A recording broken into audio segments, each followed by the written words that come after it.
Secretary Clinton thinks that I just come from the small state of Vermont, we're not used to this, well, we will get used to it fast. I'm not going to get beaten up. I'm not going to get lied about.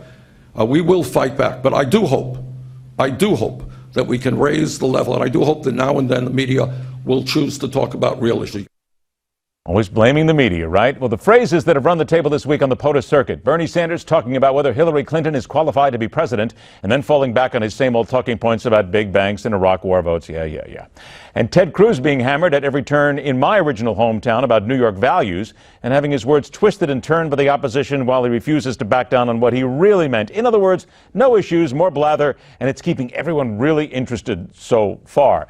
This is where we begin. Friday and week's end version of the political animal. You have been warned. Welcome the Democratic strategist and veteran political speechwriter from Catamount Strategies, Christian Hanley, joined by the veteran Republican strategist and Georgetown University professor Bradley Blakeman. Gentlemen, thanks for joining us. Christian, coming to you first. Bernie Sanders, of course Hillary Clinton is qualified. He had to back up a little bit about what he said. So isn't it fair to say that A, Hillary Clinton is annoyed, B, Bernie Sanders is kind of ratcheting it up a little bit here because he knows that's the way to win, and C, the media is a little overreacting on this whole thing, yes? I would have to agree on all three of those points. I mean, and that's the problem with Bernie trying to respond to an insinuation. You know, Hillary Clinton did make an insinuation about his qualifications. She was very careful to not use the word qualified or unqualified, but, you know, that was his problem, is that he had to ratchet up the rhetoric in order to respond to an insinuation. And the problem is, once he does that, it looks as though he overreacted. And so that's really the optical problem here. In case people haven't heard the rhetoric, Bernie Sanders did a town hall this morning on NBC's Today Show, and then he was asked if he overreacted when he said Hillary Clinton was not qualified to be president. You can hear, if you listen real close, you can hear the beep, beep, beep of the backup, of the reverse going in right here. Go ahead. Here's the truth. I've known Hillary Clinton for 25 years. I respect Hillary Clinton. We were colleagues in the Senate. And on her worst day, she would be an infinitely better president than either of the Republican candidates. She's qualified. Of course. Bradley, I'll tell you what.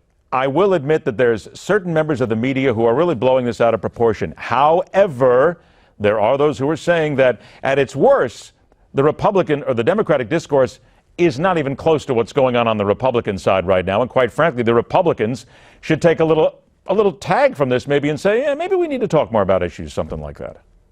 Well, look, Bernie's a token, adversary of Hillary Clinton. Hillary Clinton has superdelegates. That's a hedge against their grassroots. Everybody knows it's going to be Hillary, but for the fact she would be indicted.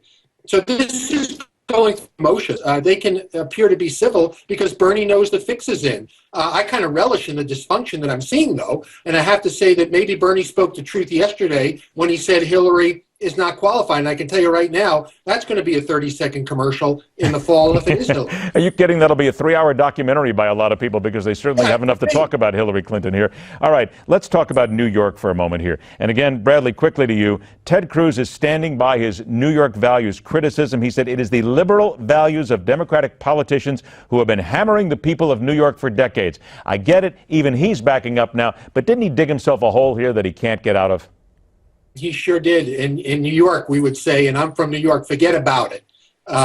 Ted Cruz, you're not going to have any chance of winning New York. You know that. And, you know, to disrespect New York in the selection process is to disrespect New York in the election process. And even though Republicans are not likely to win New York, it doesn't make any sense to make enemies when you're running for president. All right. Now, John Kasich is running ads in New York. He is taking aim at Ted Cruz. Listen up.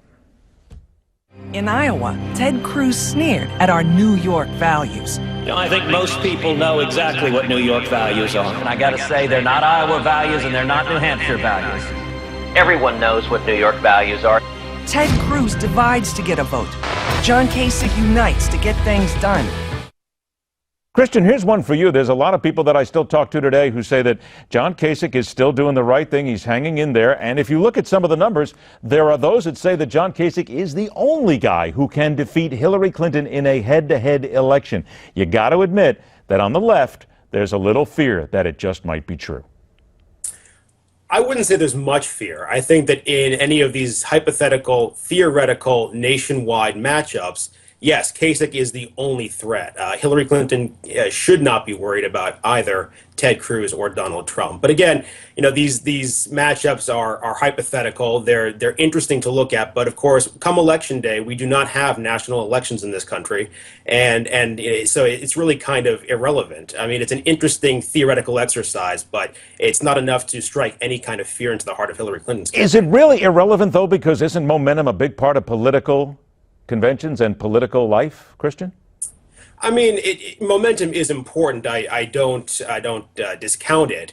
That being said, these numbers really are we're far out still. We're nowhere near November, and Kasich first has to secure the nomination before we can even get to that hypothetical matchup. 20 seconds to you. Out of the blue, do you think Bernie Sanders would consider an independent run? Got the money. To me. That's to you, Christian. He's got the money. Well, I don't know yet. I haven't heard any. No, but what do you think? Do you think it'd be smart? Do you think if he loses to Hillary that he just might jump into that independent train?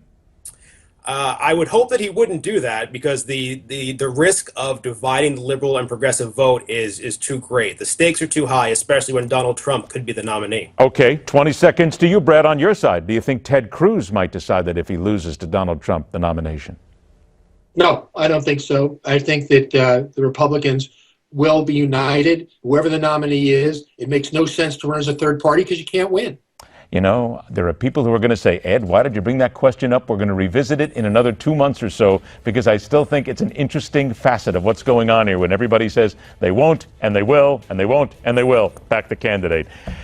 I love this time of year. Bradley Blakeman, Christian Hanley, thanks so much for joining us, gentlemen. We'll talk to you again soon. The man who would be president. And speaking of independent runs, third-party runs, this guy might be a little too far ahead of his time, but he's got a question. 36 of them for you. We'll talk about it next on The Hardline.